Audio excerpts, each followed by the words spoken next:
जब कोई बात बिगड़ जाए, जब कोई मुश्किल पड़ जाए, तुम देना साथ मेरा, ओ हमनवा।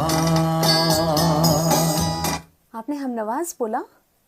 हमनवाज बोला ना? बहुत सारे लोग ये गलती करते हैं। लफ्ज हमनवाज नहीं है, लफ्ज है हमनवा।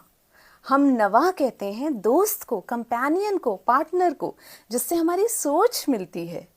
तो जब कोई बात बिगड़ जाए, जब कोई मुश्किल पड़ जाए, तुम देना साथ मेरा, ओ हम नवा, हम नवाज नहीं। दोबारा गाएंगे। जब कोई बात बिगड़ जाए, जब कोई मुश्किल पड़ जाए, तुम देना साथ मेरा, ओ हमनवा।